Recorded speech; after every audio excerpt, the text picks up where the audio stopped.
जब हम अपना काम ईमानदारी के साथ करते हैं, कोई भी काम हो, अनेकों तरह के काम हमारे हैं, अलग अलग आदमी अलग अलग काम करते हैं, उसमें ईमानदारी और सत्यनिष्ठा के साथ काम करना ज़रूरी है, क्योंकि सभी इस देश के ही तो नागरिक हैं ना। तो जब हम ईमानदारी से पेश आते हैं तो हमारा देश अपने आप जो है वो आगे बढ़ता है। सपोज कीजिएगा आप कहीं मोबाइल लेने गए या कोई भी सामान लेने गए, आपने सिंपली बोल दिया कि नहीं नहीं बिल मत बनाइए, आप मुझे थोड़ा सा कम दे दीजिए, आप बिल मत बनाइए। इसका मतलब आपने टैक्स चोरी कर लिया, आपने सरकार को पैसा नहीं दिया। क्या है, देशभक्ति हो सकती है? नेवर, कभी नहीं हो सकती। तो ऐसी चीज़ों से ही हमारा देश जो है वो आगे बढ़ता है, जब हम ऐसा बदलाव लेकर आते हैं। तो इसलिए अपने काम में निष्ठा होना बहुत ज़रूरी है, तभी हमारा जो तिरंगे के जो कलर्स हैं उनका मकसद पूरा होता है। कार्यक्रम को आगे बढ़ाते हुए अब सानवी को मैं आमंत्रित करना चाहूँगा। सानवी यहाँ पर स्पीच देंगी इंडिपेंडेंस डे के मौके पे। सानवी आए। सानवी को ताली नहीं बजाओगे? मैं बोलता रहूँगा बार बार जब तक समझ ना आए। आइए सानवी।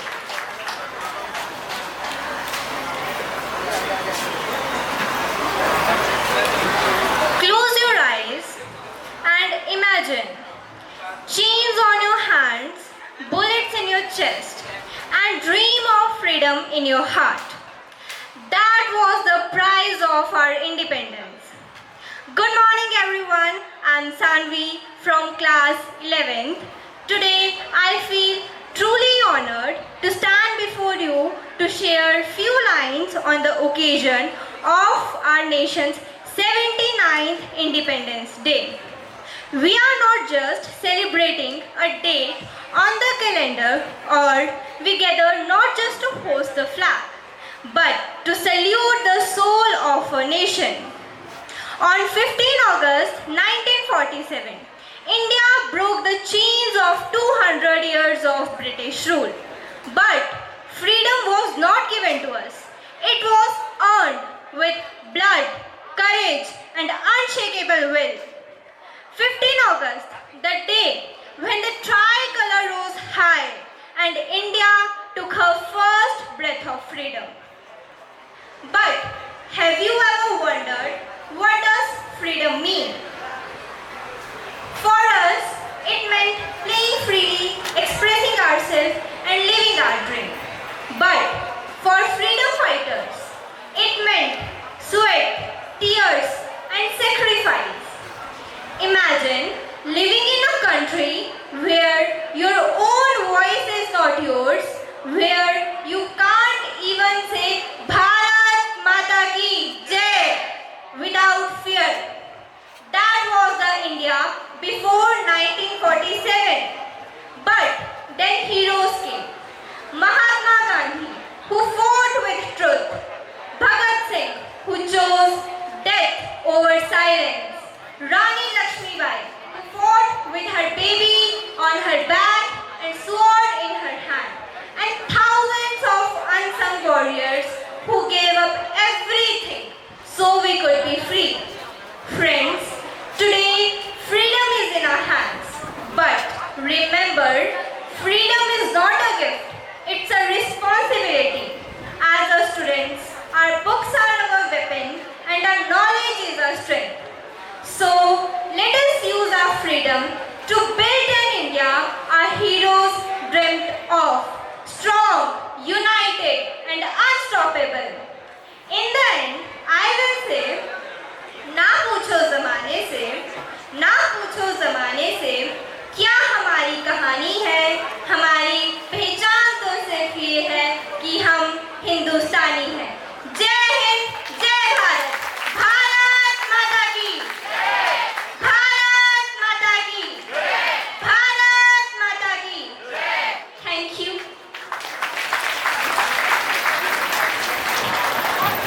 चलो शायरी के साथ क्लोज किया है तो थोड़ा सा इसको जारी रखते हैं, है ना? कर्नल साहब भी यहाँ पे है। और बात जब चली ही है देशभक्ति की तो पड़ोसी मुल्क की बात भी हो जाती है, कई बार जिक्र भी हो जाता है ना? और दोस्ती का ही जिक्र नहीं होता है, दुश्मनों का भी जिक्र होता है। ठीक है? अच्छा, आज विशेष दिन पर ये चंद लाइंस बनती हैं, पड़ोसी मुल्क के लिए है, हमारी तरफ से, हम इंडियंस की तरफ से, कि यह पाकिस्तान तेरा ख्वाब हमेशा नजारा ही रहेगा। चुप क्यों हो गए, वाह नहीं करोगे? ऐ पाकिस्तान तेरा ख्वाब हमेशा नजारा ही रहेगा।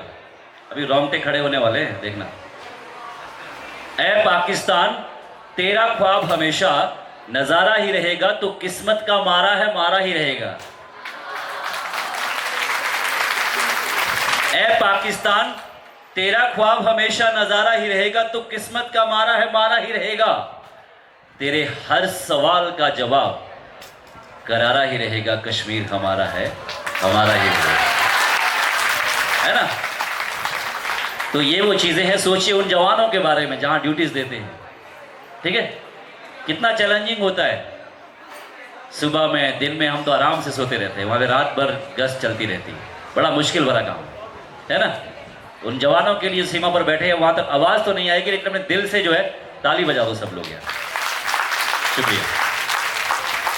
तो ये अभी आपने स्पीच थी ये सानवी की। इसके बाद डांस होने वाला है, जय हो डांस होगा। ये 5th और 6th क्लास के ये बच्चे हैं, एकदम रेडी है। उसके बाद फिर वेलकम स्पीच के लिए हम आमंत्रित करेंगे इन बच्चों के बाद सुभाष सर को। आइए बेटा।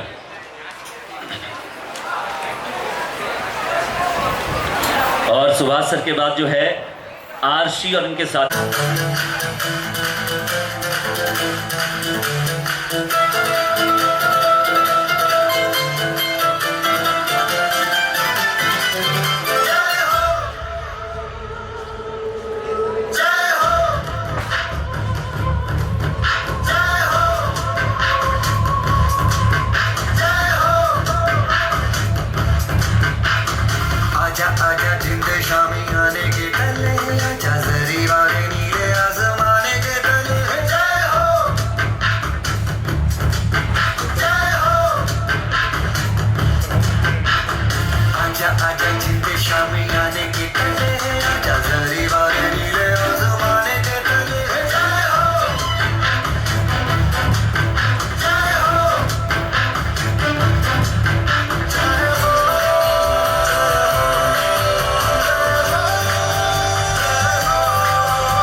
कैपेबिलिटी और उसके लिए किसको आपने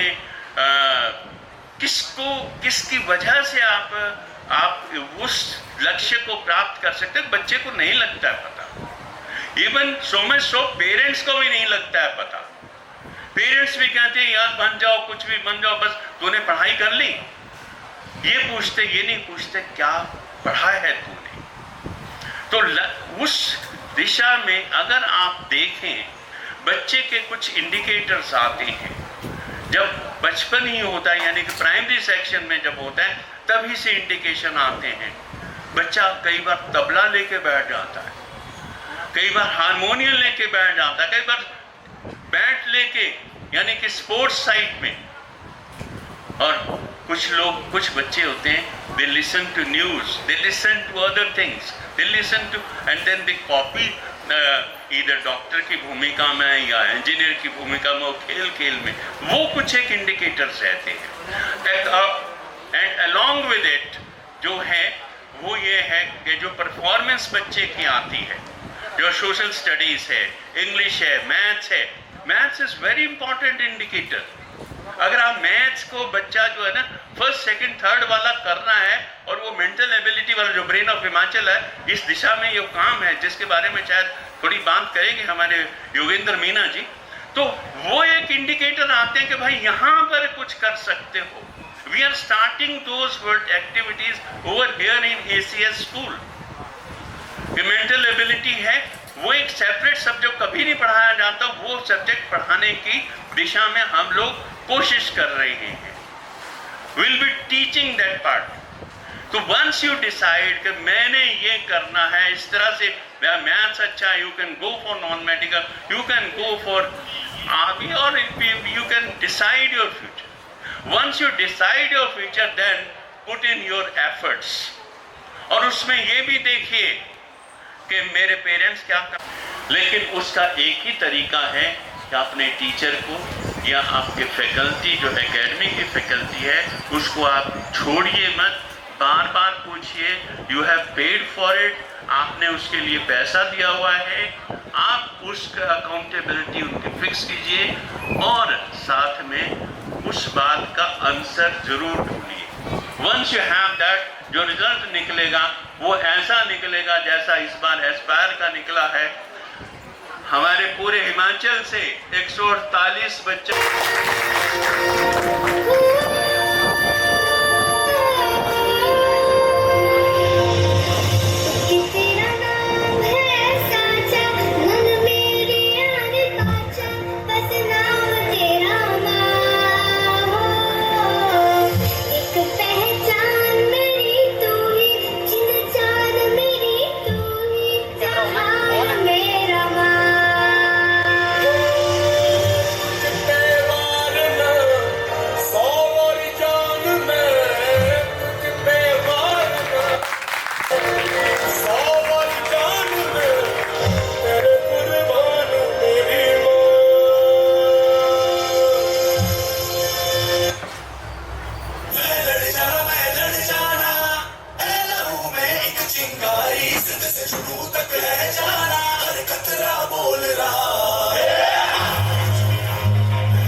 के कहीं हमने सर पे ये केसरी रंग सजाया है।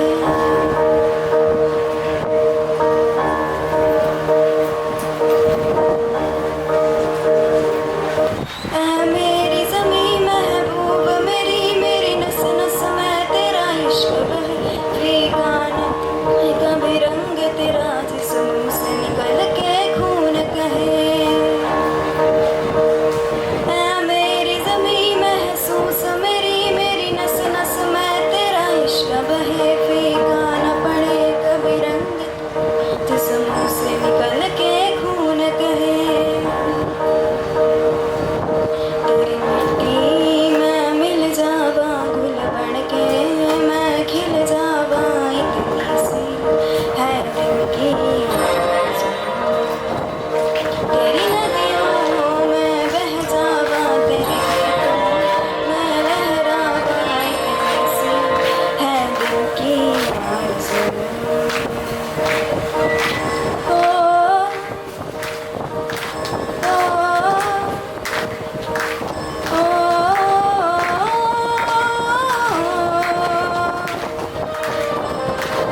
ओ बतनावे मेरे बतनावे, तेरा मेरा प्यार निराला था।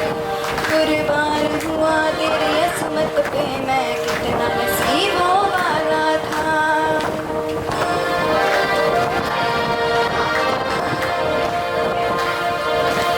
ओ हीर मेरी तू हंसती रहे, तेरी आंख गड़ी भर नम ना हो। मैं मरता था जिस मुखड़े पे, कभी उसका उजाला कम ना हो। तेरी मिट्टी में मिल जावा गुल बन के, मैं खिल जावा इतनी सी है दिल की आरज़ू। तेरी नदियों में बह जावा, तेरे खेतों में लहरावा इतनी सी है दिल की आरज़ू। ओ माई मेरी क्या फिक्र तुझे, क्यों आँख से दरिया बहता है। तुम कहती थी तेरा चांद में, अब चांद हमेशा रहता है। तेरी मिट्टी में मिल जावा बन के, मैं खिल जावा इतनी सी है दिल की आरज़ू। तेरी नदियों में बह जावा, तेरे खेतों में लहरावा इतनी सी है दिल की आरज़ू। Thank you.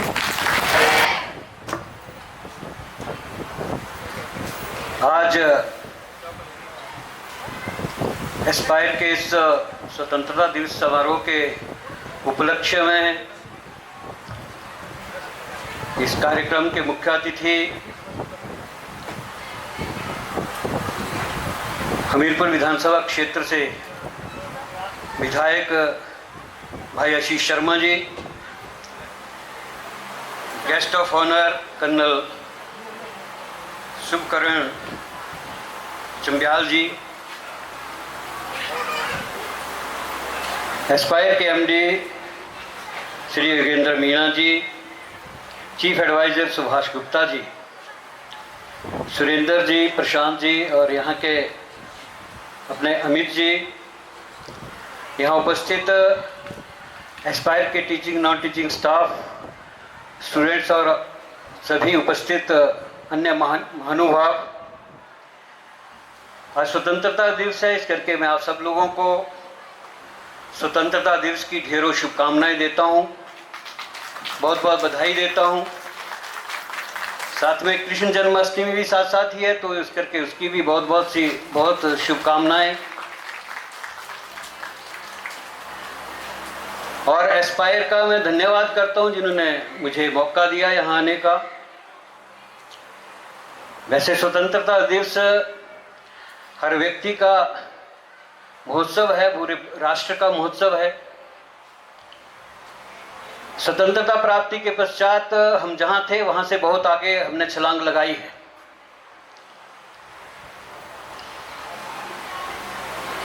लेकिन बीच में एक दौर ऐसा भी आया था कि जब स्वतंत्रता का ये महोत्सव या स्वतंत्रता का जश्न केवल कुछ सरकारी कार्यक्रमों और कुछ थोड़े से स्कूलों में बच्चों के हाथ में तिरंगा देने का काम करने का इतना सा रह गया था। लेकिन पिछले 1-1.5 दशक से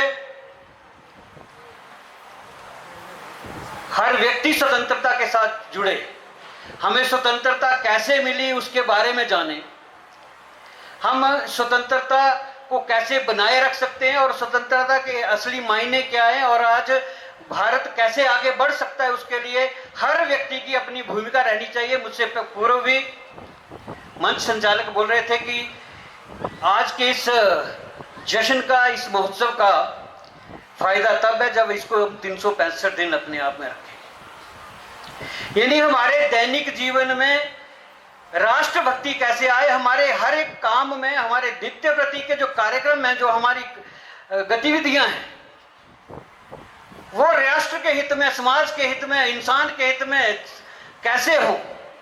हम छोटी छोटी बातों में कैसे राष्ट्रभक्त बन सकते हैं। हम जा रहे हैं कहीं, पानी का नल चला उसको बंद कर सकते हैं, कहीं बस में बैठे हैं वहां उसके कायदे कानून के अनुसार सफर कर सकते हैं, कहीं कोई भी चीज है। यानी हम हर कदम के ऊपर राष्ट्र सर्वोपरि है, इन कंट्रीज एवर ऑल। जब तक ये फीलिंग हमारे अंदर नहीं आएगी तब तक हम बहुत आगे बढ़ नहीं पाएंगे। लेकिन मुझे ये कहते हुए भी प्रसन्नता हो रही है कि आज हर व्यक्ति इस आंदोलन के साथ, देश के साथ, इस राष्ट्र प्रेम के साथ जुड़ा है। मैं सुबह सैर करने निकला, मैं अपने दफ्तर से 10-15 तिरंगे झंडे थे, उनको लेकर अपने घर की तरफ जा रहा था। मैंने सोचा मैं घर में जाऊंगा, हमारे जो बूथ अध्यक्ष हैं उनको देंगे और हम जाकर बांटेंगे। लेकिन मैं जब तक घर पहुंचा, जितने व्यक्ति वहां मेरे रास्ते में मिले, हर व्यक्ति ने कहा कि मुझे चाहिए, मुझे चाहिए। मेरे घर तक एक भी झंडा नहीं था। यानी उनकी इन्वॉल्वमेंट अब इस देश के काम में होने लगी है। ये एक फीलिंग जो आने शुरू हुई है, ये एक बहुत बड़ी अचीवमेंट पिछले 10-15 वर्षों की।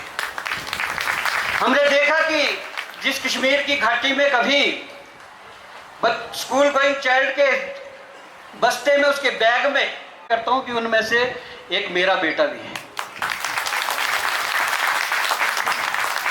और आजकल बहुत से इंस्टीट्यूशन है, लेकिन अच्छे इंस्टीट्यूशन और बच्चों को सही दिशा देना, उनको अच्छी मेहनत करवाना, उनको रात दिन उनके बारे में सोचना, उनके स्वास्थ्य के बारे में चिंता करना, उनके डूज और डोंट्स के बारे में अवगत कराना, उनके इंटरेस्ट के विषय में बात करना, ये सारी चीजें एस्पायर में मैंने पिछले 1 वर्ष में, 2 वर्षों में देखने को मेरे को मिली।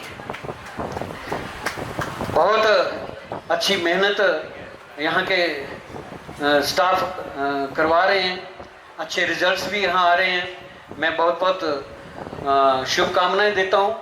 वैसे तो आज हर व्यक्ति और चिंता करता है बच्चों के भविष्य के बारे में, उनको आगे ले जाने के लिए काम करते हैं, लेकिन सही दिशा में मेहनत करना बहुत आवश्यक है। एक बार एक कोई बहुत बड़ा धावक था, बड़ा विजेता धावक, वो ऐसे दौड़ रहा था तो दौड़ते दौड़ते उसको एक व्यक्ति मिला, उसने उसको रोका। उन्होंने पूछा कि आप कहाँ जा रहे हैं? तो घर से 4-5 किलोमीटर दूर पहुंच गया था। तो उस व्यक्ति ने कहा कि मैं अपने घर के बरामदे में बैठा था, साथ में मेरा कोट टंगा था, एक व्यक्ति चोर आया और उसने मेरा कोट चुराया और वो कोट चुराकर भागने लगा। मैंने उसको कहा, अरे मैं दौड़ का चैंपियन हूं, तू मेरे से ज्यादा नहीं भाग सकता, इसको रख दे। तो उसने, वो बोले नहीं माना। फिर वो दौड़ा तो मैं भी उसके पीछे दौड़ा। तो उस व्यक्ति ने बोला, तो फिर वो चोर कहाँ है? तो उसने कहा, चोर तो 2 किलोमीटर पीछे रह गया होगा। यानी मैं घर से दौड़ा तो कोर्ट को लेने के लिए था, लेकिन मैं उस कोर्ट से आगे निकल गया हूं, लेकिन जो मैं जहां जाना चाहता था, जो करना चाहता था, वो नहीं कर पाया। आज हमारे विकास का, हमारी मेहनत का भी केवल ऐसा अंजाम होता है। हम क्या कर रहे हैं, हम कौन सी दिशा में जा रहे हैं, हमारा डेवलपमेंट है नहीं क्या, हमारा विकास है नहीं क्या। तो कई बार इन चीजों को हम भूल जाते हैं कि हम वास्तव में पाना क्या चाहते थे। हमने आज तक बहुत से विज्ञान के क्षेत्र में भी, अन्य क्षेत्रों में बहुत सी उन्नति की, लेकिन हम पहुंचे कहां हैं ये सोचने की आवश्यकता है। हमने पाया क्या है, हमने एटम बम तो बना लिया होगा, लेकिन हमने मानवता को पोषित करने के लिए, उसको सुरक्षित करने के लिए हमने क्या क्या चीजें आजाद की। हम अपने अंदर जो एक नैतिक मूल्य होते थे, जो हमारी संस्कृति थी कि साईं इतना दीजिए जामे कुटुंब समाए, मैं भी भूखा ना रहूं साधु ना भूखा जाए, उसको हम कहां तक आज आचरण कर पा रहे हैं। हम जो 2 हाथों से कमाओ 10 हाथों से बांटो और 100 हाथों से खाओ, उस चीज को हम कहां तक इंप्लीमेंट कर पा रहे हैं। हमारे पास होर्डिंग तो है, हमारे पास सब कुछ है, सुख सुविधाएं हैं, फोन है, गाड़ी है, बंगला है, सब कुछ है, लेकिन आज से 30 साल पहले की बारे में हम सोचेंगे तो उस समय जब ये सुविधाएं नहीं थी तो लोग ज्यादा खुशी थे और आज कम खुशी है। आज हमें सुख क्यों नहीं मिल रहा है, इन विषयों के ऊपर भी गहनता से चिंतन करने की आवश्यकता है। क्योंकि जब 30 वर्ष पहले हमारे गांव में किसी एक व्यक्ति की नौकरी लगती थी, कोई फौज में भी भर्ती होता था तो पूरा गांव जश्न मनाता था। आज मेरे घर में भी किसी व्यक्ति को नौकरी लगती है, कोई अच्छी जगह जाता है, एस्टेब्लिश होता है, तो मेरे घर का व्यक्ति भी खुशी नहीं मना पाता, क्योंकि वो अपने दुख से दुखी नहीं है, दूसरे के सुख से दुखी होना शुरू हो गया है। और जब हम अपनी संस्कृति को, अपने मूल्यों को भूलते जाएंगे, हम स्वतंत्रता के असली मायने को भूलते जाएंगे, तब ये स्थिति पैदा होगी कि हम तो पढ़े लिखे तो हो रहे हैं लेकिन शिक्षित नहीं हो पा रहे हैं। हम लिटरेट हो रहे हैं, लेकिन हमारा दायित्व क्या है। हम अपने अधिकारों के लिए तो लड़ रहे हैं, लेकिन मैं अपने को लिए दायित्व बोध हो ही नहीं रहा है।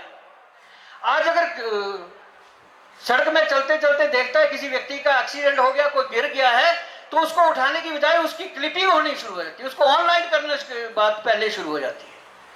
यानी हम जो नैतिकता, जो जिन विधियों को लेकर हम जीते थे,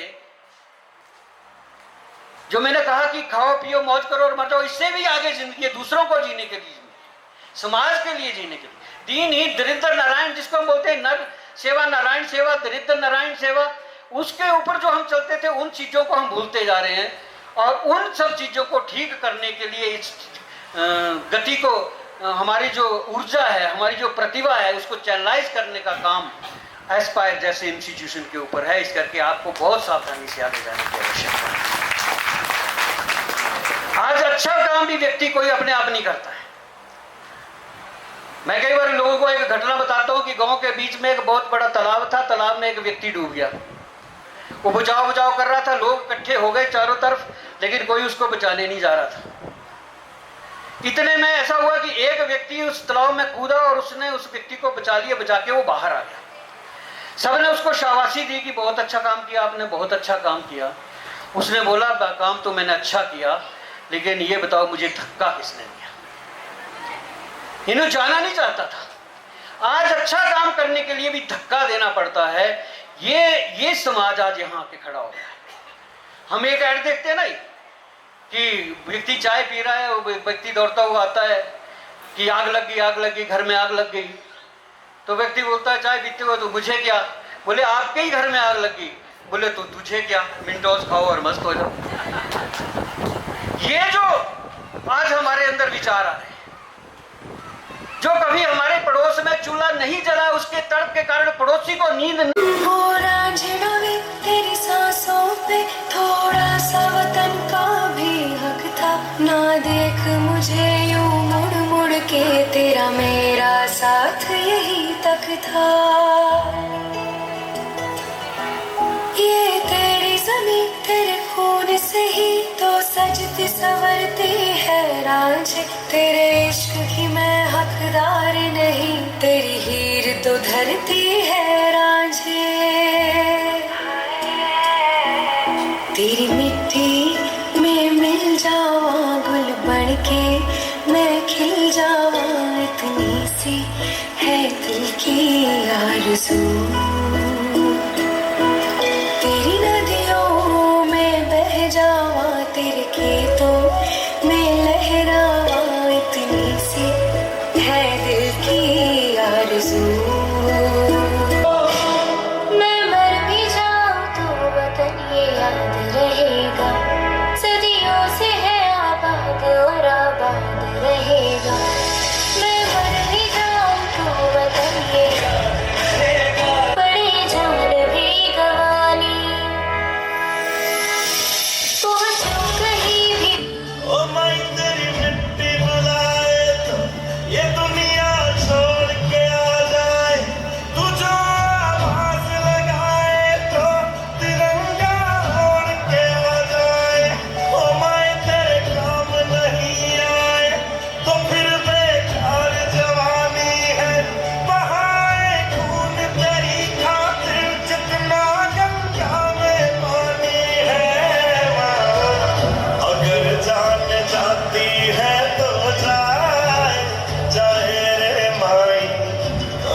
जी पापा जी आया।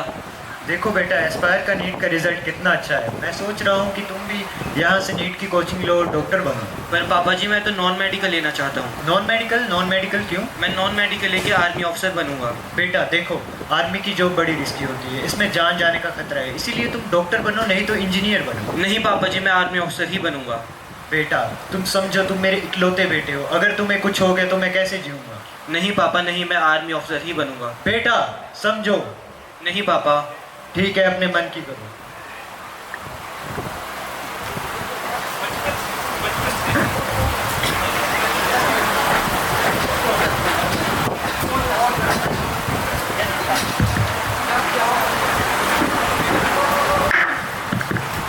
बचपन से ही जब भी हर्ष स्कूल जाता और टीचर्स उससे पूछते कि हर्ष बेटा तुम बड़े होकर क्या बनोगे, तो हर्ष हमेशा यही कहता था, सर मैं बड़े होकर आर्मी ऑफिसर बनूंगा। ये कहते समय उसकी आंखों में एक अलग सी चमक होती थी। जब कभी भी वो आर्मी की वर्दी देखता था, उसकी आंखें चमक उठती थी।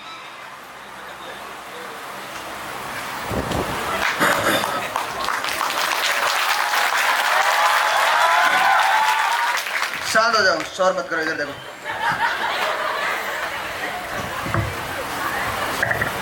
सर क्या आज से पढ़ने का मन नहीं है। पढ़ने का मन नहीं है? ये क्या बात है? इधर देखो। सर कोई बोल रहा है मैं डॉक्टर बनूंगा, कोई बोल रहा है इंजीनियर बनूंगा। अच्छा, फ्यूचर के बारे में हमें गाइड करता कुछ। फ्यूचर के बारे में गाइड करना है। Yes sir. तो देखो, ऐसा है कि फ्यूचर सिर्फ सपने देखने से नहीं बनता है, उसके लिए आपको लगातार मेहनत करनी पड़ेगी। आपको अपने अंदर का हौसला जो है वो जिंदा रखना पड़ेगा, ठीक है? पर इन सब के बावजूद आपको ये जान लेना ज़रूरी है कि आपका लक्ष्य क्या है, आपका ड्रीम क्या है, ठीक है? तो मैं एक एक करके सबसे पूछूंगा। हाँ भाई अनिकेत बेटा, तुम खड़े हो जाओ। Yes, तुम्हारा क्या सपना है, क्या ड्रीम है? सर मैं बड़े होकर इंजीनियर बनना चाहता हूँ। इंजीनियर? Yes sir. किस फील्ड में इंजीनियर बनना चाहते हो बेटा? सर मैं कंप्यूटर साइंस में इंजीनियर बनना चाहता हूँ। कंप्यूटर साइंस में इंजीनियर? Yes, sir. बहुत अच्छे, बैठ जाओ। Thank you sir. हाँ दिव्यांश? Yes sir. हाँ बेटा खड़े हो जाओ। क्या बनना चाहते हो बेटा? बड़े होकर पापा का बिजनेस संभालूंगा। पापा का बिजनेस? क्या बिजनेस है बेटा पापा मेरे का? पापा की टेक्सटाइल इंडस्ट्री है। बहुत अच्छे, बैठो। Thank you sir. हाँ अयान, तुम्हारा क्या सपना है बेटा? सर मैं डॉक्टर बनना चाहता हूँ। डॉक्टर बनना चाहते हो? डॉक्टर बन के? डॉक्टर बन के देश की सेवा करना चाहता हूँ और मरीजों को बचाना चाहता हूँ। बहुत अच्छे, बैठो। सर। हाँ बेटा हर्ष, आप खड़े हो जाओ। Yes, आपका sir. क्या सपना है? सर मैं बड़े होकर आर्मी ऑफिसर बनना चाहता हूँ। Army officer? Yes sir. Army officer वाली जॉब तो बेटा बड़ी रिस्की है। आज की इस दौड़ में, इंजीनियर और डॉक्टर की दौड़ में, आप आर्मी ऑफिसर बनना चाहते हो? Yes sir. Sir army officer बनना मेरा बचपन से एक सपना है और आर्मी की डिसिप्लिन लाइफ मुझे बहुत पसंद है, इसलिए मैं आर्मी ऑफिसर ही बनना चाहता हूँ। बहुत अच्छे। देखो, आप जो भी बनना चाहते हैं मैं आपके लिए शुभकामनाएं देता हूँ। हर एक काम में देश में उतनी ही भागीदारी है जितनी देश से फौजियों की है, डॉक्टर्स की है, सबकी उतनी ही बराबर भागीदारी है देश सेवा के अंदर। मैं आपको आपके फ्यूचर के लिए ऑल द बेस्ट बोलूँगा, ठीक है? ओके। हर्ष अपनी कड़ी मेहनत के बाद आखिरकार आर्मी में पहुंच ही जाता है। आर्मी में जाना उसका बचपन से ही सपना था और अब वो अपने सपनों की जिंदगी जी रहा था। जब कभी भी वो आर्मी की यूनिफॉर्म देखता तो उसका खून खुशी से खौल उठता। आर्मी की यूनिफॉर्म बस एक यूनिफॉर्म नहीं थी, it was a symbol of discipline, sacrifice and the love towards Motherland.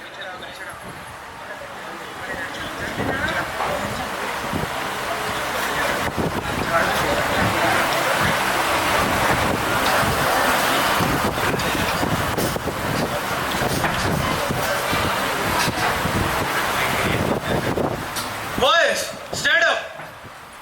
Attention. Steady. आज तुम्हारी 1 साल की टफ ट्रेनिंग खत्म होती है। अब तुम्हें 1 महीने की छुट्टी दी जाती है, तो अपने अपने घर जाओ और अपनी फैमिली के साथ कुछ टाइम स्पेंड करो। Okay? Have a safe journey.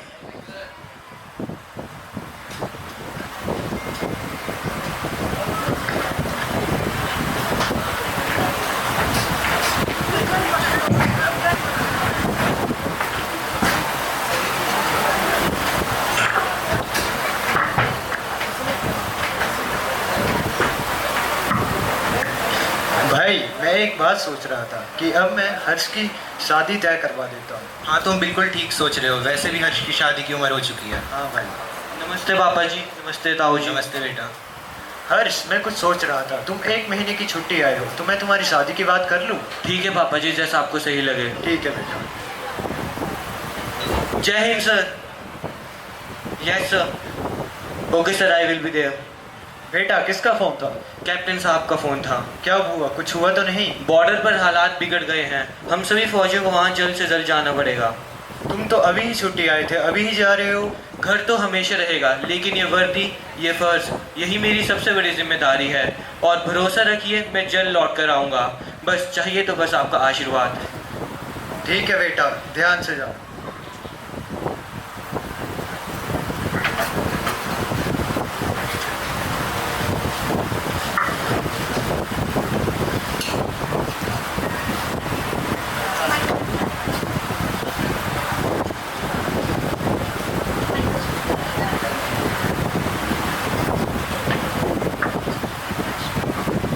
Boys attention, study.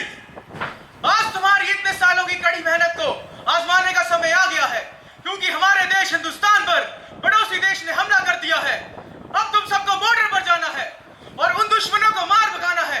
उन्हें बता देना है कि हिंदुस्तान के फौजियों ने कोई कच्ची गोलियां नहीं खेली है। Got it? How's the Josh? How's the Josh? How's the Josh? Okay.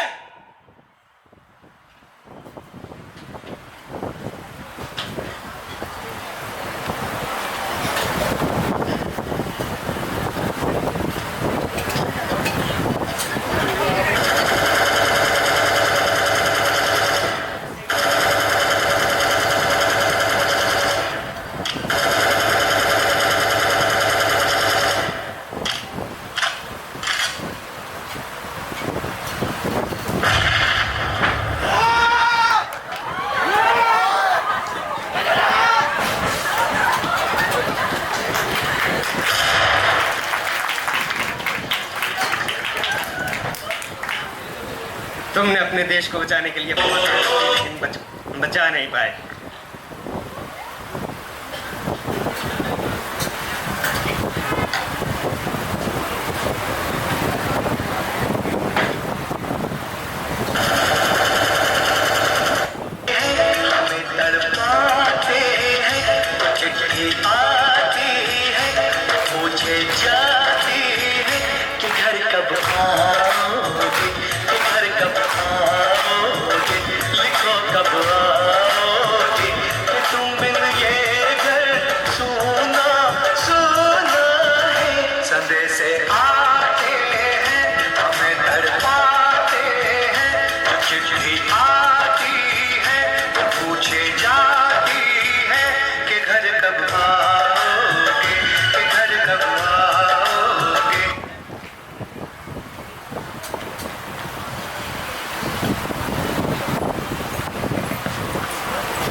वो मौत को मात देते रहे ताकि हर सांस हम आज़ादी की ले सकें।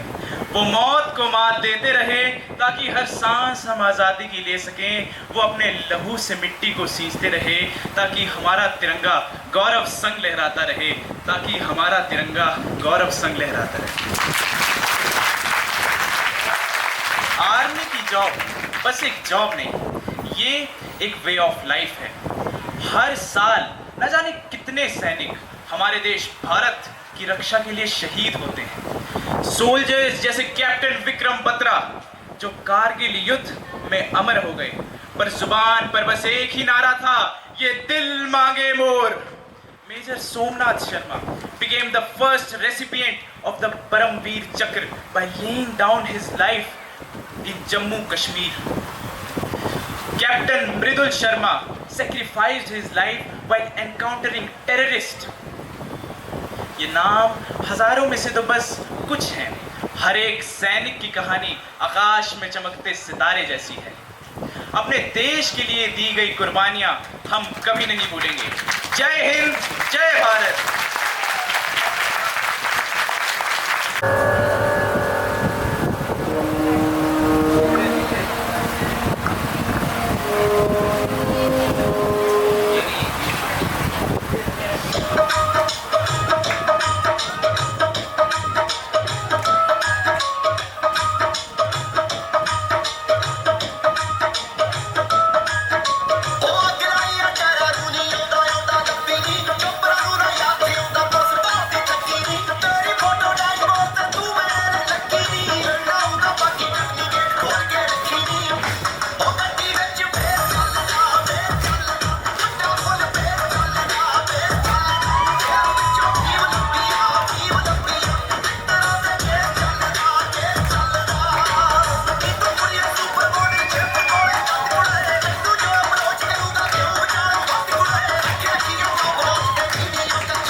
म्यूजिक शुरू किया जाए।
नाम है, मैं नाम लूंगा, कृपया करके आप लोग रेडी रहें। गेट रेडी टू कम।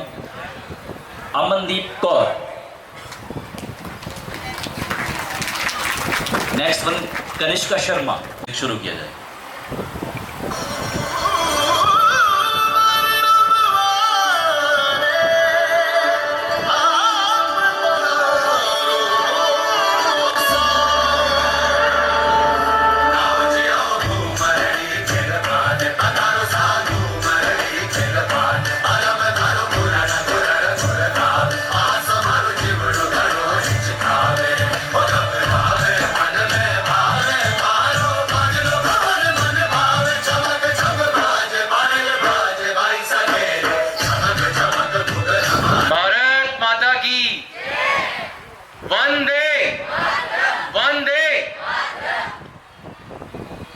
सबसे पहले माँ शारदे के चरणों में मेरा अभिनंदन। शिक्षा के मंदिर में हम लोग खड़े हैं तो माँ सरस्वती को याद करना हमारा सबसे पहले उत्तरदायित्व बनता है। आदरणीय chief guest Shri Ashish Sharma ji, Swati ma'am, हमारे आज के guest of honour colonel Shubhkaran Singh Chambial ji, हमारे बीच में जो चीफ गेस्ट थे Shri Vijay Agnihotri ji, XMLA Nadaun, chief advisor Aspire doctor Subhash Gupta ji, chief. तो बेसिकली सीरियसली बहुत ही अच्छा लगा जब आए थे। मैं राजस्थान था, थोड़ी बात हो रही थी अमित सर से और जनरली प्लान था नहीं है। Frankly speaking it is all जो बच्चों ने आज परफॉर्म किया है, इतना अच्छा perform with in I think 4 and 5 days practice होगी, ज़्यादा कुछ सिंक नहीं है म्यूजिक के साथ में। बच्चों ने इतना अच्छा परफॉर्म किया, देख के लगा। और जो आनंद की वाली बात है वो ये है कि बचपन में, क्योंकि आजकल का बच्चा तो बचपन से कार्टून्स वगैरह छोटा भीम देख के पैदा होता है, हम लोग कहीं ना कहीं ये सारे जो हीरोज थे हमारे, जिन्होंने बलिदान दिया है इंडिया के इंडिपेंडेंस के लिए, उनकी कहानियां सुनते आए हैं। तो कहीं ना कहीं बीच में एक फेज ऐसा है कि जब आदमी अपने काम में लग जाता है, अपने उत्तरदायित्व में लग जाता है, तो हम भूल जाते हैं वो। बट आज जो बच्चों ने परफॉर्म किया है, सीरियसली रोंगटे खड़े कर देने वाली जो परफॉर्मेंस है, उन सब बच्चों को बधाई दूंगा मैं, थैंक्स बोलूंगा कि नहीं बहुत अच्छा किया सीरियसली। ये जो प्रोसेस, जो सारा कुछ हुआ, प्लान किया with in a fraction of few days में ये सारा कुछ हुआ, उसमें यही था कि नहीं यार, हम सब जैसे कंट्री में हमने देखा है कि अभी हम लोग ज्यादा रिलीजन को बहुत आगे ले जा रहे हैं, तो हो सकता है कि ठीक है सबका अपना अपना परसेप्शन है, बट मेरा परसेप्शन ये है कि जब तक हम एजुकेशन को रिजॉइस नहीं करेंगे, एजुकेशन पे ज्यादा इन्वेस्ट नहीं करेंगे, हम लोग ठीक है मंदिरों पे इन्वेस्ट कर रहे हैं, आस्था पे इन्वेस्ट कर रहे हैं, बट एजुकेशन पे इन्वेस्टमेंट बड़ा जरूरी है। और उसी चीज के लिए आज हम गैदर हुए हैं, और मेरे को लगता है कि बच्चों की सक्सेस को, उनके परफॉर्मेंस को, उनकी एजुकेशन को सेलिब्रेट करना बहुत जरूरी है। तो आज फिर वही डिसाइड था कि नहीं, आज कहीं ना कहीं हम लोग 15 अगस्त का पर्व है, रिलीजियस फंक्शंस वगैरह हम लोग करते हैं, अपने पर्सनल चीजों को करते हैं, बट ये जो कंट्री का एक प्रोग्राम है जो बचपन से हम देखते आ रहे हैं, जो गाने आज यहाँ पे हुए, कहीं ना कहीं वो रिकॉल हुआ कि नहीं यार, बचपन से हम चीजों को, ये देश है वीर जवानों का, मैंने कितने सालों के बाद सुना है, सीरियसली बहुत अच्छा लगा, बहुत कनेक्टिविटी हुई। और उससे ये सब जो फंक्शंस होते हैं मेरे लिए क्या मायने रखते हैं, और मैं बच्चों को भी बोलूंगा कि आपके लिए क्या मायने रखते हैं, या इंडिपेंडेंस डे क्या मायने रखता है। आजकल के बच्चे जो है शायद हमारी जो जनरेशन थी उनसे कम कनेक्ट कर पाएंगे, क्योंकि विद द टाइम, जैसे टाइम स्पेंड होता है, दूर चले जाते हैं, स्टोरीज चेंज होती है, नैरेटिव चेंज होते हैं, चीजें चेंज होती है, तो वो जो चीज होती है कि जो सेक्रीफाइसेस दिए हैं उन लोगों ने, वो उतना फील इन बच्चों को नहीं है, या हमें भी उतना फील नहीं है। बट अगर देखा जाए कि एक 23 इयर्स ओल्ड पर्सन सेक्रीफाइस कर रहा है, और ओपनली कि नहीं, और क्यों कर रहा है, कि जब तक हम सेक्रीफाइस नहीं करें, उसका कॉन्सेप्ट देखो, जो भगत सिंह जी थे उनका कॉन्सेप्ट देखो कि उन्होंने ये बोला कि हमें बलिदान करना पड़ेगा, हम बलिदान नहीं करेंगे तो ये जो गूंगी जनता है उस तक आवाज नहीं पहुंचेगी। तब तक लोग, जैसे हमारे संजय जी जो कि यहाँ पे बहुत अच्छे मोटिवेशनल स्पीकर भी हैं, आरजे भी हैं, उन्होंने बताया, उन्होंने एक शेर बोला था कि मैंने एक बलिदान करना और ढेरों बलिदान होंगे, वो कॉन्सेप्ट के साथ में पर्सन विलिंगली, हैप्पीली और खुशी से और हंस के बलिदान कर रहा है।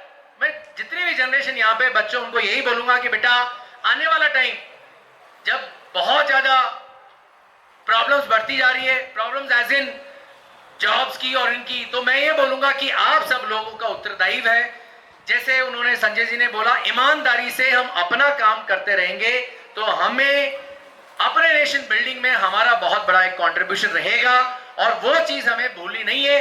सब बच्चे जो यहाँ पे बैठे हैं, हमने ये संकल्प लेना है, हम जो भी काम कर रहे हैं उसको पूरी ईमानदारी के साथ में, पूरे तन मन धन और पूरे एंथुसियाज्म के साथ में करें, जैसे आप बच्चों ने यहाँ पे परफॉर्म किया। मेरे को पता है यही बच्चे कल को, क्योंकि Aspire is non for IIT, आपका नॉन मेडिकल और मेडिकल के लिए जाने जाते हैं, IITs, NITs, MBBS, इन सब के लिए हम जाने जाते हैं, बट आपने आज जो परफॉर्म करके दिखाया है, बस मैं यही बोलूंगा कि उसी कमिटमेंट के साथ में कल इन बच्चों का नाम अलग अलग जगह आएगा, बट आज जो उन्होंने परफॉर्म किया है इट वाज ट्रेमेंडस। और इसी जुनून के साथ जो संकल्प की बात मैं कर रहा था कि आपने डिस्ट्रैक्शंस को दूर रखना है। देखो डिस्ट्रैक्शन सबकी लाइफ में होती है, सबकी लाइफ में चीजें चलती है, अलग अलग टाइप के डिस्ट्रैक्शंस होते हैं। हम आजकल जैसे गूगल बाबा का नाम आया, कोई IITian बाबा था, कोई बहुत बाबाज फेमस हो रहे हैं, और सबको बाबा बनने की एक आदत सी लगी है कि दूसरों को ज्ञान देना, जैसे मैं भी आपको शेयर कर ही रहा हूं, तो ज्ञान देना, बट एक इम्प्लीमेंटेशन जो खुद की लाइफ में होता है वो बड़ा जरूरी। एक बाबा की यार सब ऐसे ही है, सब मोह माया है, क्या यही है क्या, क्या वही है क्या, ये बहुत बार आता है। ये आप बिलीव नहीं करोगे, एस्पायर एक अपने एक सक्सेस स्टोरी लिख चुका है, शिमला में, हमीरपुर में वो लिख रहा है। और फ्रेंकली ये जो फंक्शन वगैरह है, यह जो इन्वेस्टमेंट है, अभी जो करंट बच्चे पढ़ रहे होंगे उनको पता है, और जो इन्वेस्ट हम कर रहे हैं, it is all because of, आप बिलीव नहीं करोगे, बहुत लोगों को पता नहीं है, बट ये जो रिजल्ट शो किए हैं जेई और नीट में अभी तक, इतना औसम है। और एक और चीज मैं बता दूं, जब हम लोग, क्योंकि हम लोग डाटा एनालिसिस पे बिलीव करते हैं, डाटा साइंस भी आजकल बहुत जोरों का फील्ड है, तो डाटा जब हमने गैदर किया तो हमने देखा कि सब लोग कंट्रीब्यूट कर रहे हैं, बट अकेले एस्पायर ने, मतलब बच्चों ने, अल्टीमेटली बच्चों का है कि हमने एक कमिटमेंट, एक स्ट्रैटेजी सेट की, अमित सर ने एक स्ट्रैटेजी सेट की, जितने भी एचओडीज हैं, फैकल्टीज उन्होंने फॉलो किया, बच्चों ने फॉलो किया और अभी कर रहे हैं। और ये मेहनत जो कर रहे हैं उसके जो रिजल्ट है, सीरियसली इतना अच्छा रिजल्ट है। काफी इमोशनल मोमेंट था कि ओनली 89 बच्चों में से 27 बच्चा आपका एमबीबीएस निकाल रहा है फर्स्ट राउंड में, एनआईटी में बच्चे जा रहे हैं, आईआईटीज में बच्चे जा रहे हैं। मतलब ऐसा क्या है, ऐसा क्या क्या वही जगह, वही हमीरपुर एजुकेशन के लिए जाना जाता है, तो समहाउ कहीं ना कहीं हमें जो डाटा मिला कि वही है कि जेई और नीट में पिछड़ रहा है। तो वही, जैसे आज पंकज सर से बात हो रही थी, बता रहे थे कि नहीं सर, बच्चा बहुत मेहनती है इधर का, क्योंकि जनरली हम लोग शिमला में बैठे हैं, हमें पता है कि हम किस टाइप से करवा रहे हैं, हमें लगता है कि नहीं यार रिजल्ट वहीं से आएगा, सबको अपने सेंटर की रहती है। तो वही चीज है कि बच्चों ने जो दिखाया करके, और वही as a physics teacher feel होता है कि नहीं यार कुछ करना चाहिए, जो फ्यूचर जनरेशन है उनको भी पता चलना चाहिए कि नहीं एजुकेशन भी सेलिब्रेट करने वाली चीज है। तो आज ये जो फंक्शन है ये उसी का नतीजा है। सेकेंड जो मैं बोलूंगा कि हम लोग जो चाह रहे हैं, एक थॉट प्रोसेस था कि नहीं यार अब हिमाचल कहीं ना कहीं एजुकेशन वाइज प्लेन से थोड़ा डिस्टिंग्विश हो रहा है, थोड़ा सा डिफरेंस जो है एक बहुत बड़ा क्रिएट हो रहा है। क्रिएट कैसे हो रहा है कि अगर आप बात करोगे किसी भी प्लेन से, अभी मैं राजस्थान गया था, वहां बात हो रही थी, तो मेरी एक फ्रेंड है जो प्रिंसिपल है, उससे बात हो रही थी कि नहीं मैंने 9th क्लास से अपना बच्चा डालना है कोटा में, मैं कोटा से हूँ, राजस्थान से हूँ, कोटा में डालना, तो मेरा डिसीजन सही होगा कि नहीं। तो मैंने पूछा कि ये थॉट प्रोसेस कहाँ से आई, कि आजकल है कि 9th क्लास से ही पैटर्न बन चुका है कि 9th क्लास से ही बच्चा फुल फ्लेज। और मैं बता रहा हूँ कि जो आने वाला टाइम है, जो दौर चला हुआ है हमारा, वो कोचिंग्स का दौर है, कोचिंग्स का दौर है। इसका मतलब ये नहीं कि coaching institutes, specific studies, football में बच्चे ने जाना है, क्रिकेट में जाना है, टीटी में जाना है, आर्मी में जाना है, उसने आईआईटी करना है, नीट क्रैक करना है, सीए बनना है, यूपीएससी करना है, तो आपको थोड़ा सा स्पेसिफिक तो चलना ही पड़ेगा। You can not be jack of all trades. Till 8th class चीजें चलती है और गवर्नमेंट भी मानती है। न्यू एजुकेशन पॉलिसी देखो, न्यू एजुकेशन पॉलिसी बोलती क्या है कि टिल 8th क्लास आप सब्जेक्ट्स को एक्सप्लोर करो, 9th class onwards you should be specific enough. आपको ऐसे हेवे नहीं चलना पड़ेगा। You can not be jack of all trades, you should be master in one. आप एक चीज में स्पेसिफिक होकर चलो, क्योंकि हर बच्चे का बात सही है, जैसे 5 उंगलियों की बात होती है, 5 उंगलियां इक्वल नहीं है, बिल्कुल नहीं है, सबका अलग अलग इंटरेस्ट है, सब लोगों को अलग अलग फील्ड में जाना है। बट जो फील्ड में आप हो, अपने पेरेंट्स को कन्विंस करो। यहाँ पे कितना अच्छा एक एक्ट हुआ था कि बच्चे ने कि मैंने आर्मी जाना है, आर्मी जाना है, आर्मी जाना है, और वो एक्ट दिखाता है कि जो आपका पैशन है, बहुत बच्चों को जरूरी नहीं कि पता हो, बट एक चीज बताते कि यार ये चीज मैं अच्छा कर सकता हूं, आप उसको इंश्योर करके और आगे बढ़ो पूरे तन्मयता के साथ में, और चीजें फ्रूटफुल होगी। उसी विजन के साथ में जो मैं बोल रहा था कि कहीं ना कहीं कॉम्पिटिटिव में हम लोग पिछड़ते जा रहे हैं। हमें एक as a physics teacher, not as a MD, as a physics teacher एक पेन होता है कि नहीं यार हम लोग हिमाचल के लीडिंग कोचिंग इंस्टीट्यूट्स हैं, but where are the all India ranks, वो कहाँ है, वो नहीं आ पा रही है, वो कैसे आएगी। मेरे को पता है अभी हम शिमला में हमारे पास बैच हम पढ़ा रहे हैं, जब डिस्कशन होता है तो हम डिस्कशन करते हैं कि नहीं 1500 रैंक तो हमने इस बार लाना ही है, कुछ भी हो जाए। और वही चीज अमित सर से डिस्कशन होता है कि सर अब हमारा कंपटीशन आपसे ही है, शिमला से ही कंपटीशन है, बट वो जो ऑल इंडिया वाला रैंक, एक बीइंग एन आईआईटी, आपको लगता है कि यार, जैसे मैं बच्चों को बोलता हूं कि आप जो भी काम कर रहे हो पूरी तन्मयता के साथ करो, पूरे दिल लगा के करो, जो भी कर रहे हो, और कोशिश तो कर ही सकते हैं कि हम एक्सेल करें। तो मेरा भी ये पेन था कि यार अगर आप किसी फील्ड में कर रहे हो तो why not, you are leading coaching institute of Himachal, और where are the all India ranks. तो उसी विजन के साथ में हमारा ये ACS का सपना स्टार्ट हुआ है। हम लोग बेसिकली जो ACS है, Aspire Continental School, thanks to Amit Thakur ji and ma'am कि उन्होंने कोलैबोरेशन में हमारी हेल्प की, और यहाँ पे 6th क्लास से 12th क्लास तक हम लोग बच्चों को 6th क्लास से ही एक स्टेम एजुकेशन सिस्टम होता है। स्टेम का मतलब होता है S for science, T for technology, E for engineering and M for mathematics. तो स्टेम एजुकेशन आपने पढ़ा होगा कि बहुत उसका चलन चला हुआ है, बट उसको करना कैसे? Science, technology, engineering and mathematics, इसका चला हुआ और इसी की डिमांड है। आगे AI और रोबोटिक्स जो चल रहा है, तो उसको कैसे फ्रूटफुल करें, उसी का विजन ACS में हम लोग लेके आ रहे हैं। छोटी क्लास से ही बच्चे को स्लोली ट्रेन करेंगे, स्लोली ट्रेन करेंगे 6th क्लास को, 7th 8th 6th क्लास में। अब जनरली ये है कि कोचिंग, अच्छा कोचिंग करवाओगे आप, 6th क्लास से करवाओगे, हेक्टिक नहीं हो जाएगा, स्ट्रेस तो नहीं हो जाएगा? करवाना चाहिए। What about overall development? तो हम आपको बता दें, ओवरऑल डेवलपमेंट जो सारी चीजें फंक्शन एग्जीक्यूट हो रहे हैं, एक्सपर्ट्स हैं। आई बिलीव, जैसे मैं बात करता हूं फिनलैंड की, फिनलैंड में एजुकेशन बेस्ट है पूरे वर्ल्ड में, फिर सिंगापुर आता है। ये कंट्रीज है, इनमें बेस्ट क्यों है एजुकेशन सिस्टम? क्यों? क्योंकि यहाँ पे टीचर्स की वैल्यू है। टीचर्स की वैल्यू एज इन, कोई भी फिनलैंड में ग्रेजुएट या पोस्ट ग्रेजुएट, सबसे पहले फिनलैंड में एजुकेशन में आपको एंटर होना है तो आपको मिनिमम MSc चाहिए होता है। वहां पे कोई भी जो मास्टर करेगा उसकी पहली प्रायोरिटी होती है कि I should be a teacher. Teachers are well paid. India में समहाउ वो नहीं है। तो हमारा मैं ये नहीं बोलूंगा एजुकेशन में रिफॉर्म और हम कुछ मचा देंगे, बहुत कुछ चेंज कर देंगे। What will change is we'll provide quality faculties. अगर आप एजुकेशन डिलीवर करने वाला, हमने देखा है कि जो मैक्सिमम एजुकेशन में इन्वेस्टमेंट होता है अभी, जिसको हम स्टार्ट कर रहे थे, हमें भी स्ट्रगल करने को मिल रहा था, वो ये था कि यार इंफ्रा पे बहुत स्पेंड होता है, इंफ्रास्ट्रक्चर बहुत वर्ल्ड क्लास होना चाहिए। आई एग्री, हमें भी करना चाहिए, और अगर हमारा कोलैबोरेशन बहुत अच्छा चलता रहा तो हम भी और वर्ल्ड क्लास स्कूल बनाएंगे 2 or 3 years और मे बी 5 years। बट जो मेरा मेन बोलना है या मेन जो थॉट प्रोसेस है वो है कि अगर हम टीचर्स में इन्वेस्ट करेंगे, अगर टीचर्स को वैल्यू करेंगे, अगर टीचर्स की ट्रेनिंग पे ध्यान देंगे, उनको हम पेइंग कैपेसिटी उनकी बढ़ाएंगे, राइट टीचर्स का रिकॉग्नाइज करेंगे। जो टीचर्स नहीं कर पा रहे उनको थोड़ा सपोर्ट करो, नहीं कर पा रहे तो then you should say bye bye, that is also there.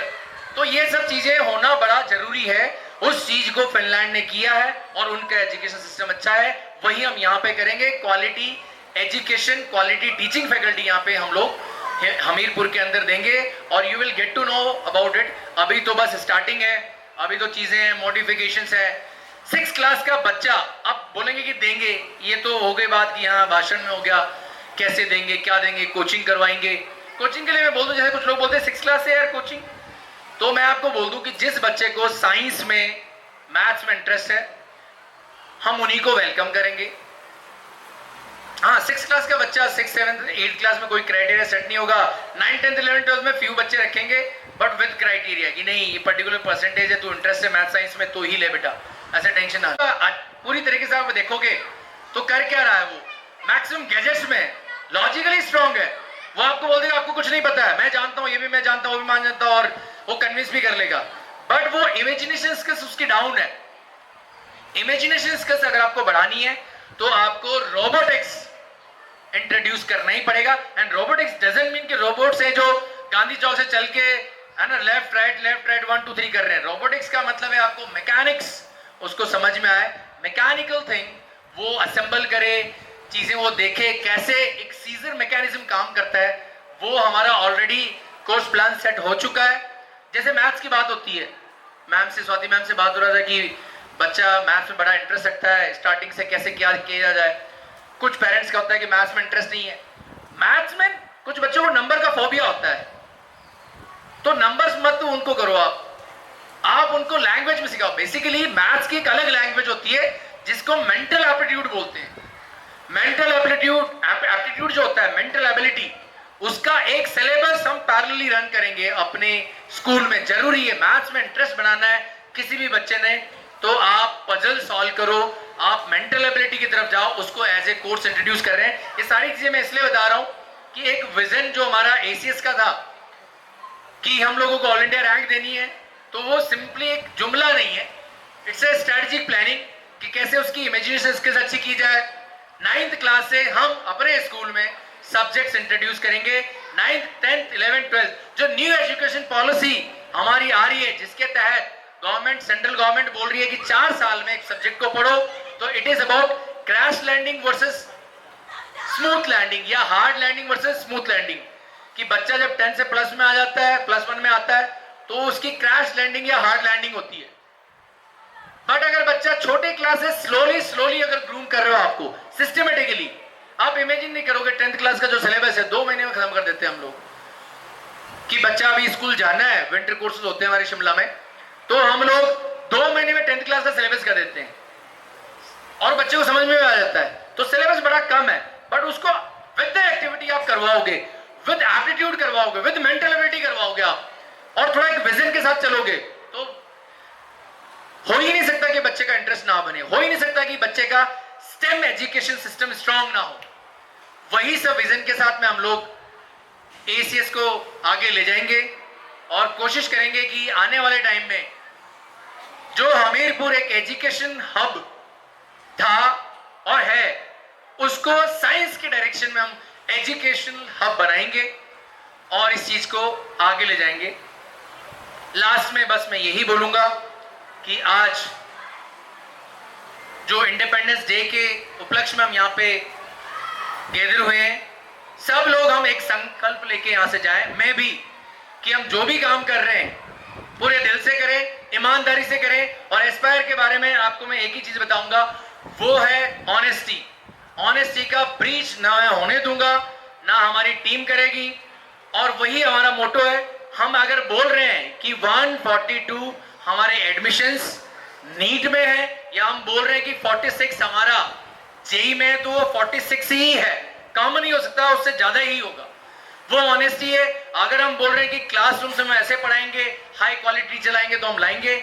उसी के साथ मैं बोलूंगा कि सब बच्चे जो भी जिस डायरेक्शन में काम कर रहे हैं, जो भी पेरेंट्स, सबको आज इस इंडिपेंडेंस डे के उपलक्ष्य में बोलूंगा, हम अपने काम को पूरी ऑनेस्टी के साथ करते रहें और ये संकल्प लें कि हमने उससे बैक नहीं होना है। चाहे कोई भी समस्या है, अगर हमारे उन कुछ महापुरुषों ने अपना बलिदान दिया है, क्यों वो बंदा मरा है 23 इयर्स ओल्ड, जब लगता है कि यार जिंदगी तो जीना अब स्टार्ट हुआ है, कॉलेज लाइफ अब स्टार्ट हुई है, अब तो मस्त है, आगे माहौल मस्त होगा, उसने बलिदान दिया है कि मेरी आने वाली जनरेशन अच्छी हो। तो जो भी बच्चे हैं, मैं आपको बोलूंगा, आपके जूनियर्स आपको देख रहे हैं, आपकी जो फ्यूचर जनरेशन आपको देख रही है, मेरी फ्यूचर जनरेशन मेरे को देख रही है कि मैं as a person, being an IITian, being MD, being a physics teacher, what is my responsibility to invest in education more and more, will do that।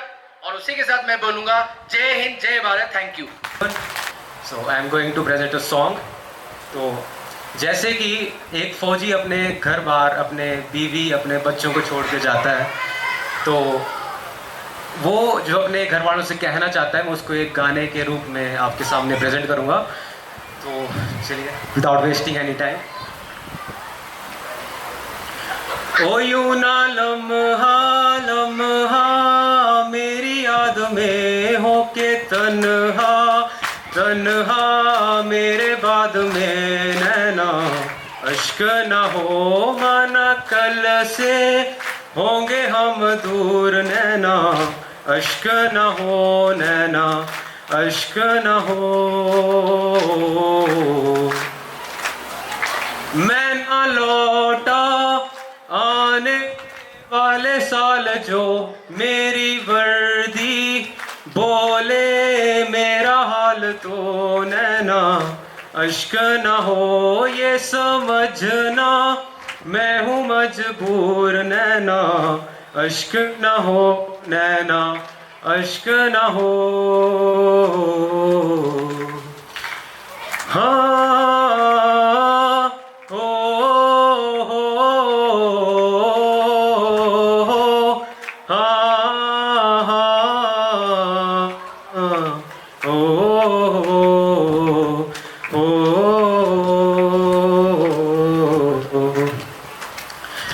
तेरी चूड़ी नग में गाए जो मेरे, तेरी पलकों पे हो साए जो मेरे नैना, अश्क न हो आंसू करते हमें कमजोर नैना, अश्क न हो नैना, अश्क न हो। Thank you. अभी बहरहाल जो है कॉन्टिनेंटल स्कूल का जो प्रोस्पेक्टस है उसे लॉन्च किया जाना है। चलिए लॉन्चिंग की जो प्रक्रिया है वो शुरू की जाए। जरा पर्दा हटा दो, है ना? ये देखिए पर्दा हट चुका है, लॉन्चिंग हो चुकी है। जोरदार तालियां एस्पायर आर्मी के लिए। This is the launching moment of Aspire Continental school Hamirpur. ताली जोरदार बजा दो यार, ऐसे मजा नहीं। थैंक यू, शुक्रिया। और इसके बाद जो है wonderful launching moment of ACS Aspire Continental school Hamirpur. Bharat माता की। आज तो थोड़ा जोर से लगाओ नारे, आज तो दिल्ली तक आवाज सुननी चाहिए। भारत माता की। ये इनमें एनर्जी नहीं रही है, मुझे लगता है ज्ञान सबने ज्यादा दे दिया है, तो अभी और ज्ञान लेने की आपकी हिम्मत नहीं है। फिर से बोलूंगा, भारत माता की। वंदे वंदे। हमारे बीच उपस्थित गेस्ट ऑफ ऑनर आदरणीय कर्नल शुभकरण जी,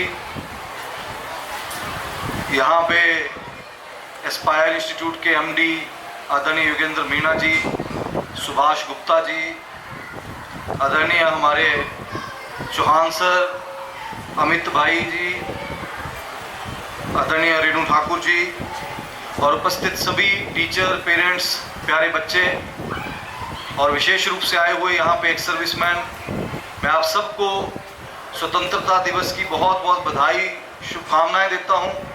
साथ ही जन्माष्टमी की भी बहुत बहुत बधाई और शुभकामनाएं देता हूँ। और अपना सौभाग्य समझता हूँ कि लगभग तीसरी बार एस्पायर इंस्टीट्यूट द्वारा जो कार्यक्रम किया जा रहा है, ये इससे पहले 2 बार टाउन हॉल में, और आज इनको विशेष रूप से बधाई देता हूँ कि इन्होंने ये यहाँ पे गुरुकुल इंस्टीट्यूट में जो है ये नई ओपनिंग की है। इसके लिए भी बहुत बहुत पूरी टीम को बहुत बहुत बधाई। आज का दिन जो है, आज पूरे राष्ट्र में तिरंगामयी ये राष्ट्र हो चुका है। हर जगह प्रोग्राम्स चले हुए हैं, चाहे स्कूल हैं, गांव हैं, पंचायतें हैं, जिले के मुख्यालय हैं, और ये सेलिब्रेशन हर वर्ष ज़्यादा से ज़्यादा जिसे कहते हैं अब लोग इसमें पार्टिसिपेट कर रहे हैं। मेरे मदर प्रधान है, अभी जब मैं आ रहा था तो वहाँ पे उनकी पंचायत में भी जो पंचायत घर है वहाँ पे भी वहाँ झंडा जो है वो फहराया जा रहा था।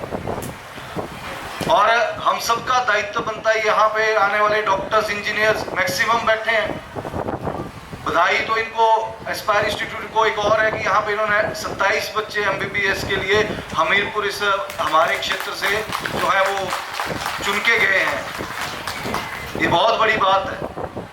एक अच्छा एजुकेशन स्कूल, अच्छा इंस्टीट्यूट होना अपने आप में, हालांकि हमीरपुर एजुकेशन का हब है, लेकिन हब इसलिए क्योंकि यहाँ पे इस तरह के इंस्टीट्यूट भी अब आए हैं पिछले 1-2 वर्षों से, और तेज गति से जो है यहाँ पे बच्चे आ रहे हैं, पढ़ रहे हैं, चाहे NIT है, टेक्निकल यूनिवर्सिटी है, और भी कई कॉलेजेस हैं, नीचे फॉरेस्ट्री का कॉलेज है। देखिए सबसे बड़ी बात यह है कि जैसे मुझसे पहले भी वक्ताओं ने अपनी बात रखी है, और कर्नल साहब का आदेश है कि ज़्यादा टाइम प्लीज़ भाषण मत देना, क्योंकि और मुख्य अतिथि का दुर्भाग्य ये होता है कि लास्ट में उनको बोलने के लिए दिया जाता है जब लोग ऑलरेडी सबका सुन चुके होते हैं। अब थोड़ा सा प्रोटोकॉल मैं समझता हूँ चेंज करना चाहिए। सबसे पहले जिससे बुलवाना है उसको बुलवाइए ताकि लोग ढंग से सुन सकें, लेकिन फिर भी मैं 5-7 मिनट में अपनी बात को ख़त्म करूँगा। प्यारे बच्चे, यहाँ पे जो हमारा भविष्य है, देखिए ये जो तिरंगा है ये केवल एक कोई कपड़े का या 3 रंगों का मिश्रण नहीं है।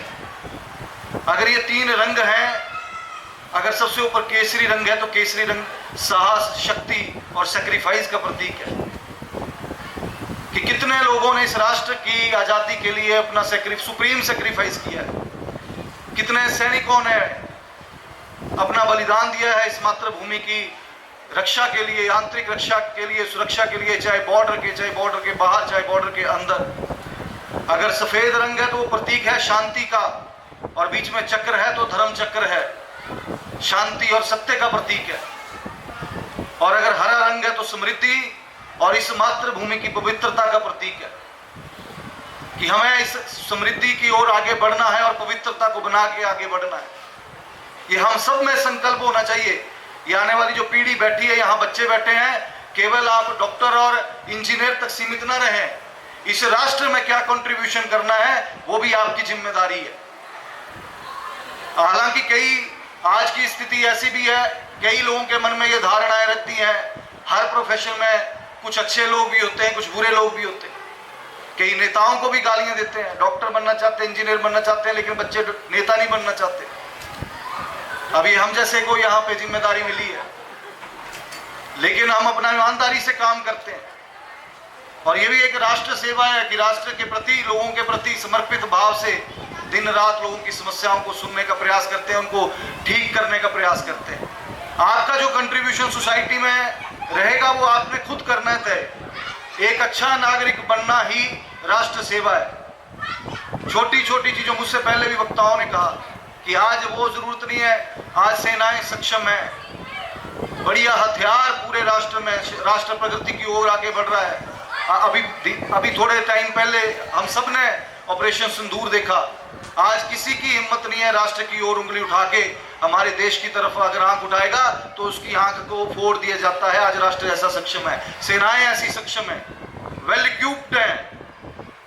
और आज अगर राष्ट्र को जरूरत है, जो प्रधानमंत्री जी ने अगर लक्ष्य लिया है कि जब 100 वर्ष आजादी के होंगे 2047 तक, तब हमारा राष्ट्र अगर विकसित भारत बनेगा, तो आप सबके उस साक्षी होंगे उस दिन के लिए। वो तब बनेगा अगर हम सब कुछ ना कुछ अपनी सोसाइटी के लिए, अपने राष्ट्र के लिए, अपनी इस मातृभूमि के लिए जो है वो कंट्रीब्यूट करेंगे। ये हम सब ने अपने जीवन में एक संकल्प लेना है।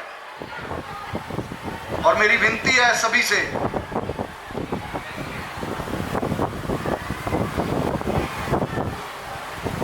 जो बच्चे यहाँ पे सेलेक्ट हुए हैं, चाहे एमबीबीएस में, चाहे एनआईटी में, उनको मैं बधाई देता हूँ कि उनका जो लक्ष्य था उन्होंने अचीव किया है। लेकिन जो नहीं हो पाए वो भी निराश ना हो। हमारे जिन बच्चों ने प्रयत्न किया है और रह गए किन्हीं कारणों से, वो और मेहनत करें, क्योंकि जीवन जो है वो सही है। जीवन में जो हमें लक्ष्य की जो प्राप्ति है वो करवा सकता है, वो केवल और केवल अनुशासन है। अगर आपके जीवन में अनुशासन है तो आप कुछ भी अचीव कर सकते हैं। अगर आप सुबह जल्दी उठते हैं, आपकी दिनचर्या, आपके अंदर संयम है, आप कंसिस्टेंसी के और फोकस्ड हैं कि मैंने निरंतरता के साथ आगे बढ़ना है, मैंने डेली जो अपना रूटीन है उसमें चलना है, तो आपको कोई जीवन में परास्त नहीं कर सकता। ये डेली का काम होना चाहिए हर व्यक्ति का। ये ना सोचे कि मैं थक गया, बहुत हो गया, मैंने इतनी बार ट्राई किया, मैं रह गया तो मैं छोड़ देता हूँ, क्यों करना है। ऐसा नहीं है। जीवन का, सबके जीवन में संघर्ष है। और ये तो सबसे सुंदर टाइम आप व्यतीत कर रहे हैं, आप पढ़ाई कर रहे हैं, पुस्तकें पढ़ रहे हैं, ये सबसे सुंदर टाइम है। आने वाला टाइम तो ऐसा है, अभी मेरी एज देखो 38 हो गई है, बाल झड़ रहे हैं टेंशन से, कई तरह की टेंशन है, कई तरह के, अभी यहाँ पे राजनीति की बात करने की कोई बात नहीं, कई तरह की लड़ाइयाँ लड़नी पड़ती हैं जीवन में, लेकिन लड़ना है, डरना नहीं है। हर किसी के जीवन में वो समय आता ही आता है जब उसको अपना फैसला लेना पड़ता है कि या तो मैं छोड़ दूं या मैं लड़ूं। तो मुझे पूरा विश्वास है कि आने वाले भारत के बच्चे जो हैं वो जज्बे के साथ लड़ेंगे भी और आगे बढ़ेंगे भी, और इस राष्ट्र को, इस प्रदेश को महान बनाने में अपना संपूर्ण योगदान जो है वो देंगे। मैं अंत में बस एक यही बात कहूँगा कि अपने जीवन में संयम जरूर बनाएं। और संयम क्या है? पेशेंस है। एक किसी ने कहा भी है कि संयम क्या है? एक युद्ध अपने ही विरुद्ध। आपको अपने विरुद्ध लड़ाई लड़नी पड़ेगी, जब आपको लगे कि डिमोटिवेट हो तो अपनी उसी अंतरात्मा की आवाज़ फिर से सुननी पड़ेगी कि मैंने फिर से लड़ना और फिर से खड़े होना। अंत में फिर से मैं पूरे एस्पायर इंस्टीट्यूट को बहुत बहुत बधाई देता हूँ, शुभकामनाएं देता हूँ कि इन्होंने इतना बढ़िया यहाँ पे कार्यक्रम किया और दिन दुगनी रात चौगनी आप उन्नति करें, अच्छी एजुकेशन यहाँ पे हमारे ज़िले में दें, आपके बच्चे जो पढ़ाए हुए हैं वो अच्छा राष्ट्र निर्माण में भी भागीदारी निभाएं और जो क्वालिटी एजुकेशन जो मीना जी ने बात की है, मुझे पूर्ण विश्वास है कि जिस ईमानदारी और निष्ठा के साथ आप लगे हुए हैं, ज़रूर आप एक दिन यहाँ पे हमारे ज़िले में जो लेटेस्ट टेक्नोलॉजी जैसे आपने कहा कि AI के माध्यम से, रोबोटिक्स के माध्यम से आने वाले समय में मुझे लगता है जैसे देश, जैसे पूरी दुनिया में बाकी राष्ट्र आगे बढ़ रहे हैं, हमारा राष्ट्र भी आगे बढ़ेगा, आप सबके सहयोग से बढ़ेगा। आप सबका आशीर्वाद मुझे यहाँ पे मिला। बहुत बहुत धन्यवाद। जय हिंद, जय हिमाचल।